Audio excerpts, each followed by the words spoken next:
आज का टॉपिक हमारा पंचायती राज। क्या है? पंचायती राज।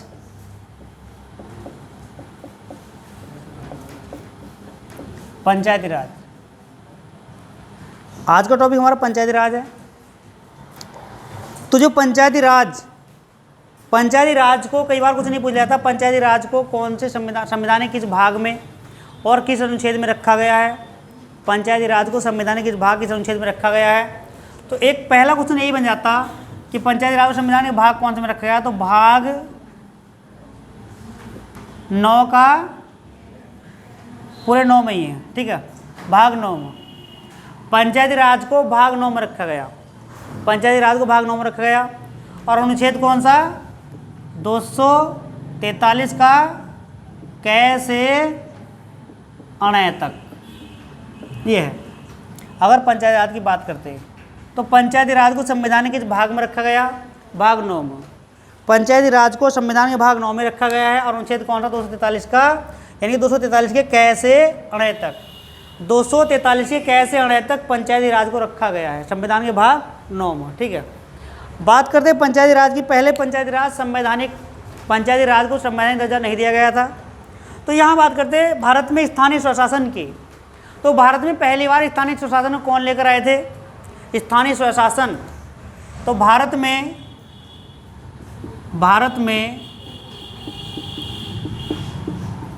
स्थानीय स्वशासन, भारत में स्थानीय स्वशासन के जनक किसे माना जाता? भारत में स्थानीय स्वशासन के जनक, उनका नाम है लॉर्ड रिपन। इंपॉर्टेंट क्वेश्चन है, कई एग्जाम में पूछ लिया गया। क्वेश्चन पूछा जाएगा भारत में स्थानीय स्वशासन का जनक किसे माना जाता? तो लॉर्ड रिपन को माना जाता। स्थानीय स्वशासन का मतलब क्या होता? जिस स्थान पर हम रहते हैं वहाँ, तो वहाँ की जो जनता होती उस स्थान पर रहकर अपने प्रतिनिधि का चुनाव करे, तो उस स्थान को क्या बोला जाएगा? स्थानीय स्वशासन कहा जाएगा, यानी कि अपना शासन हो जाएगा। तो भारत में स्थानीय स्वशासन को कौन लेकर आए थे? तो स्थानीय स्वशासन को लेकर आए थे लॉर्ड रिपन। और लॉर्ड रिपन का 1882 का घोषणा पत्र, ठीक है। तो 1882 घोषणा पत्र क्या? स्थानीय स्वशासन का हैसियत रखता। लॉर्ड रिपन का 1882 घोषणा पत्र स्थानीय स्वशासन की हैसियत रखता। कई बार एग्जाम पूछ लिया गया कौन सा घोषणा पत्र भारत में स्थानीय स्वशासन की हैसियत रखता है, तो कौन सा है हमारा? 1882 घोषणा पत्र। लॉर्ड रिपन का 1882 घोषणा पत्र स्थानीय स्वशासन की हैसियत रखता है। तो लॉर्ड रिपन को भारत में स्थानीय स्वशासन का जनक कहा जाता है। बात करते पंचायती राज की। पंचायती राज का ही दूसरा नाम क्या है? स्थानीय स्वशासन है। ठीक है, तो स्थानीय स्वशासन को पंचायती राज के नाम जाना जाता है। आज जो वर्तमान नाम है इसका वो पंचायती राज है। ठीक है, तो पंचायती राज को जो लाया गया है यहाँ भारत में, तो भारत में पंचायती राज के जन्मदाता कौन किसे माना जाता है, या फाउंडर किसे माना जाता, या वास्तुकार कौन है पंचायती राज के? उनका नाम है बलवंत राय मेहता। क्या नाम है? बलवंत राय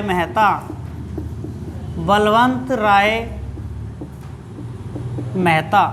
भारत में पंचायती राज के जो वास्तुकार हैं या रूपरेखा तैयार करने वाले वे कौन है? बलवंत राय मेहता। बलवंत राय मेहता को वास्तुकार बताया जाता। वास्तुकार बताया जाता किसका?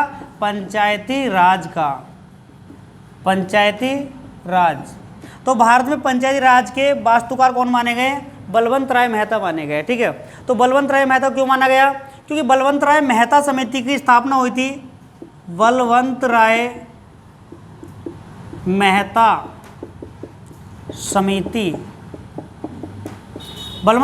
समिति का गठन हुआ था 1957 में।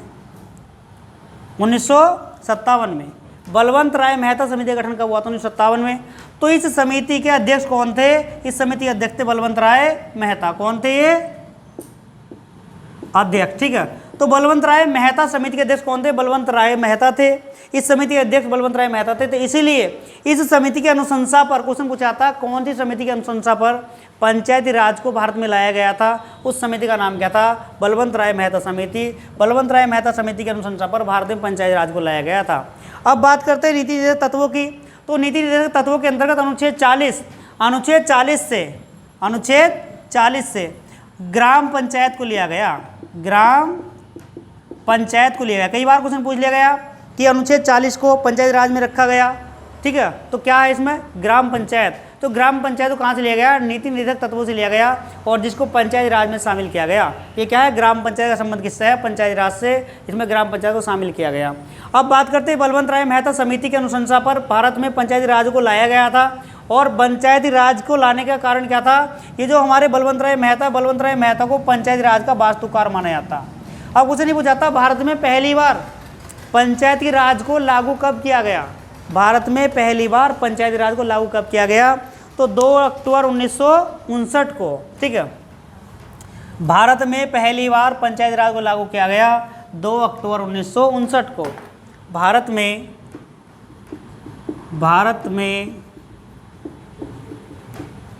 पहली बार पंचायती राज को लागू किया गया,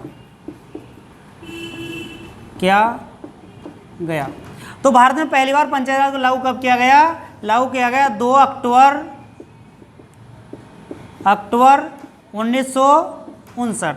तो 2 अक्टूबर 1959 में पहली बार पंचायती राज को लागू कहाँ किया गया, पहली बात तो पूछेगा कब लागू किया गया, 2 अक्टूबर 1959 को, लेकिन लागू किया कहाँ गया, इसको किया गया राजस्थान के नागौर जिला। लेकिन अभी पंचायती राज को संवैधानिक दर्जा नहीं दिया गया। जब यहाँ लागू किया गया उस समय पंचायती राज को संवैधानिक दर्जा नहीं मिला था। केवल क्वेश्चन पूछेगा भारत में पंचायती राज को कब लागू किया गया, 2 अक्टूबर 1959 को लागू किया गया, राजस्थान के नागौर जिले में लागू किया गया, ठीक है। पंचायती राज को राजस्थान के नागौर जिले में लागू किया गया पहली बार। ये क्वेश्चन कई एग्जाम में आ चुका, नागौर जिले वाला, ठीक है। कब लागू किया, 2 अक्टूबर 1959 को। भारत में दूसरी बार पंचायती राज को लागू कहाँ किया गया और कब किया गया, 11 अक्टूबर 1959 को। भारत में दूसरी बार पंचायती राज को जो लागू किया गया 11 अक्टूबर 1959 को लागू किया गया, वो कहाँ लागू किया गया था, आंध्र प्रदेश के महबूबनगर में। आंध्र प्रदेश के महबूबनगर, आंध्र प्रदेश के महबूबनगर। भारत में पंचायती राज को 11 अक्टूबर 1959 को आंध्र प्रदेश के महबूबनगर में लागू किया गया। पहली बार कहाँ लागू किया गया था, राजस्थान के नागौर जिले में 2 अक्टूबर 1959 को, और दूसरी बार कहाँ लागू किया गया, आंध्र प्रदेश के महबूबनगर में 11 अक्टूबर 1959 को लागू किया गया। लेकिन लागू तो हो गया भारत में, लेकिन पंचायती राज को अभी संवैधानिक दर्जा नहीं मिला, ठीक है। तो कुछ नहीं बनता, भारत में पंचायती राज को संवैधानिक दर्जा कौन सी समिति की अनुशंसा पर दिया गया, ठीक है, कौन सी समिति की अनुशंसा पर दिया गया। तो यहाँ दूसरी बार लागू होने वाला कौन सा राज्य था हमारा, आंध्र प्रदेश, कहाँ, महबूबनगर, ठीक है, महबूबनगर में लागू किया गया था दूसरी बार। पहली बार राजस्थान के नागौर जिले में। तो एक समिति आई थी LM सिंधवी समिति, LM सिंधवी समिति, LM सिंधवी समिति आई थी एक। तो LM सिंधवी समिति का गठन कब किया गया था, 1986 ईस्वी में किया गया था, 1986 ईस्वी में किया गया था। क्वेश्चन बनता कि भारत में पंचायती राज को संवैधानिक दर्जा,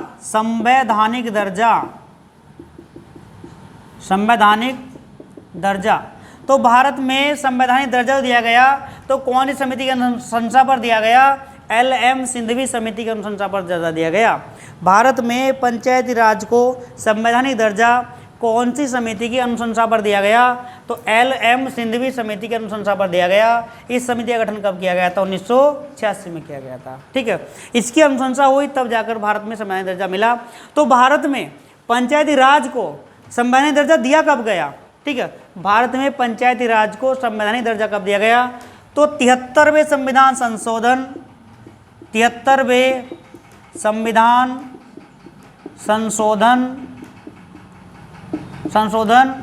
1992, ठीक है, 1992।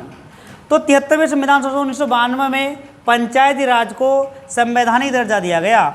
क्योंकि संविधान के कहाँ रखा गया, संविधान के भाग 9 और अनुच्छेद 243 के कैसे अण्डय तक रखा गया। ये कब रखा गया था, 73वें संविधान संशोधन 1992। कुछ किताबों में लिखा हुआ 1992-93, 1992-93, ठीक है, 1992-93।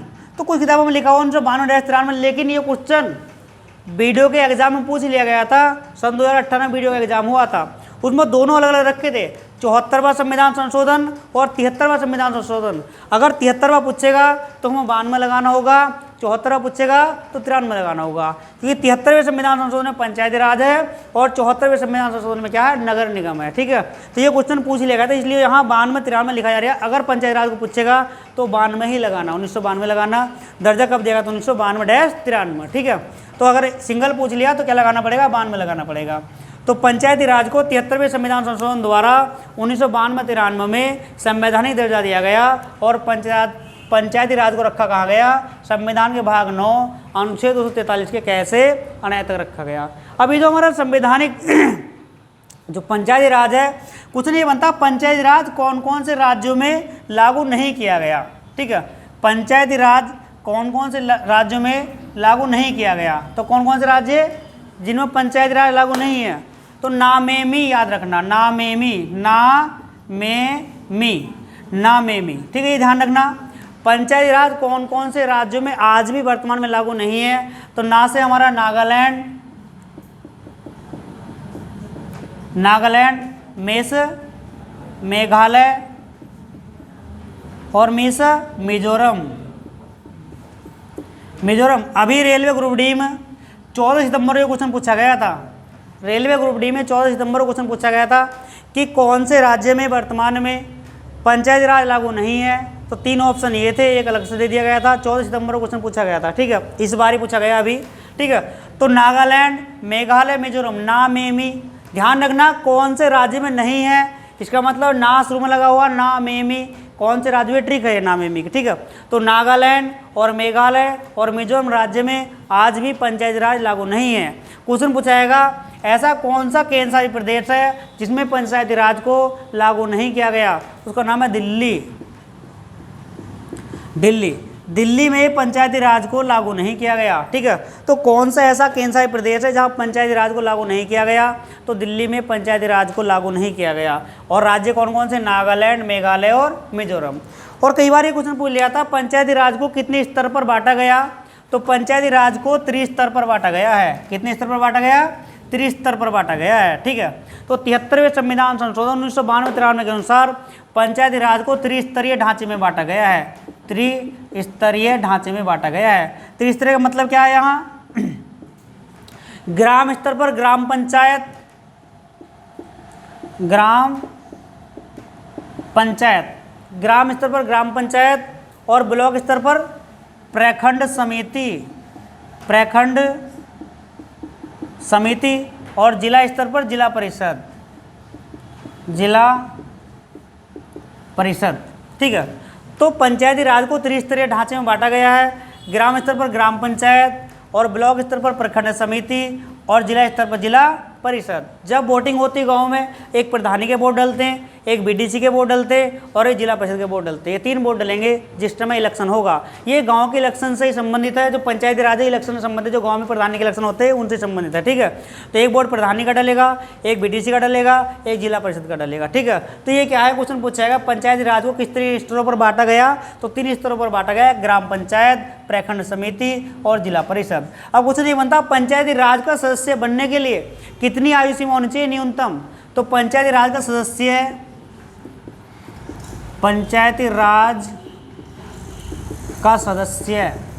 बनने के लिए 21 वर्ष आयु होनी चाहिए। कितनी होनी चाहिए, 21 वर्ष आयु होनी चाहिए। पंचायती राज का सदस्य बनने के लिए 21 वर्ष आयु होनी चाहिए। अनुच्छेद 243 के 6 भाग में रखा गया। अनुच्छेद 243 के 6 के अनुसार पंचायती राज का सदस्य बनने के लिए कितनी आयु सीमा होनी चाहिए, तो 21 वर्ष होनी चाहिए। न्यूनतम आयु सीमा कितनी होनी चाहिए? 21 वर्ष होनी चाहिए। और जो वोट करते, वोट डालते, तो वोटरों की कितनी होनी चाहिए? 18 वर्ष होनी चाहिए। ठीक है, 18 वर्ष होनी चाहिए वोटरों की। ठीक है, और पंचायती राज का सदस्य बनने के लिए कितनी होनी चाहिए? 21 वर्ष होनी चाहिए। इसमें कोई गड़बड़ ना कर देना, कभी 18 वर्ष लगा दो। सदस्य बनने के लिए बात कर रहे हैं। ठीक है, तो पंचायती राज का सदस्य बनने के लिए कितनी आयु सीमा होनी चाहिए? 21 वर्ष होनी चाहिए। अब बात करते हैं पंचायती राज में महिलाओं की भागीदारी कितनी है। क्वेश्चन कई एग्जाम पूछ लिया गया, इस बार ही पूछा जाएगा, किसी हर एक वनडे एग्जाम पूछा जाता है क्वेश्चन ये वाला। पंचायती राज में महिलाओं की भागीदारी कितनी है? तो महिलाओं के लिए आरक्षण कितना है? 1/3% या 33%। ठीक है, 1/3 या 33%। अगर पूछेगा महिलाओं के लिए, महिलाओं का कितना आरक्षण है? महिलाओं का कितना? 1/3 या 33%। तो ये क्या है? हमारा पंचायती राज है। ठीक है, तो 73वें संविधान संशोधन 1992-93 के अनुसार त्रिस्तरीय ढांचे में बांटा गया, ग्राम पंचायत, प्रखंड समिति, जिला परिषद। और इसमें क्या है? महिलाओं का आरक्षण कितना? 1/3 या 33%। ये क्वेश्चन पक्का आएगा, हर हाल में क्वेश्चन पूछा जाता है। ठीक है, सबसे ज़्यादा इंपॉर्टेंट क्वेश्चन है, कई बार एग्जाम में पूछ लिया गया। पिछले वर्षों के जो सॉल्व पेपर है, जब पेपर सॉल्व करोगे तो आपको क्वेश्चन देखने को मिलेगा ये वाला, कई बार क्वेश्चन ये पूछ लिया गया। ठीक है, अब इसमें ही हम पढ़ते पंचायती राज में, इनमें 74वां संविधान संशोधन बताया गया। 74वां संविधान संशोधन, 74वां संविधान संशोधन। तो 74वां संविधान संशोधन, 74वां संविधान संशोधन, 74वां संविधान संशोधन हुआ 1993। ठीक है, कब हुआ? 1993। 74वां संविधान संशोधन हुआ 1993। इसके अंतर्गत क्या रखा गया? इसके अंतर्गत नगर पालिका को रखा गया, नगर पालिका को रखा गया है, नगर पालिका को रखा गया है। तो 74वें संविधान संशोधन 74वें संविधान संशोधन 1993 ईस्वी में नगर पालिका को रखा गया है। अभी मैंने पढ़ाया 73वां संविधान संशोधन पंचायती राज। अगर कई बार ये पूछ लिया कि कौन सी अनुसूची में रखा गया, तो पंचायती राज को 11वीं अनुसूची में रखा गया। कौन सी में रखा गया? 11वीं अनुसूची में रखा गया। और इसमें 29 विषय शामिल हैं। कितने विषय शामिल हैं? 29 विषय शामिल है। तो 74वें संविधान का संशोधन 74वें संविधान संशोधन का संबंध किससे है? यानी कि 1993 में इसको लागू किया गया था। और नगर पालिका, यानी कि नगर पालिका नगर निगम के साथ संबंधित है। कौन सा? 74वां संविधान संशोधन का वर्णन किसमें किया गया है? नगर पालिका। अब क्वेश्चन ये पूछा था, नगर पालिका को संविधान के किस भाग में रखा गया? तो नगर पालिका को रखा गया संविधान के भाग 9 क में रखा गया। और इसका अनुच्छेद 243 के यह से तय से यह 6 तक रखा गया, तय से यह 6 तक रखा गया, तय से यह 6 तक रखा गया। क्या? नगर पालिका या नगर निगम को रखा गया। कौन से भाग में? संविधान के भाग 9 के अनुच्छेद 243 के तय से यह 6 तक रखा गया। तो 74वां संविधान संशोधन किससे संबंधित है? हमारा ये हमारा नगर पालिका से संबंधित है। कई बार क्वेश्चन ये पूछ लिया गया कि पहली बार नगर निगम की स्थापना कब हुई थी? तो पहली बार 1688 में भारत में क्वेश्चन पूछा गया। 1688 में मद्रास में नगर निगम की स्थापना की गई थी। क्वेश्चन पीसीएस में पूछा गया। अभी पीछे कुछ दिनों पहले पीसीएस का एग्जाम हुआ था, तो उसमें क्वेश्चन पूछा गया था कि पहली बार भारत में नगर निगम की स्थापना कब की गई थी? 1688 में। कहाँ की गई थी? मद्रास में की गई थी। तो ये पंचायती राज से जुड़े हुए जो महत्वपूर्ण प्रश्न थे ये मैंने यहाँ बता दिए। ठीक है, और पंचायती राज को कोई भी क्वेश्चन कहीं आएगा तो यहाँ से क्वेश्चन मिलेगा। ठीक है, तो वीडियो को ज़्यादा से ज़्यादा लाइक करना, शेयर करना और कमेंट्स कर देना कैसी लगी। ठीक है।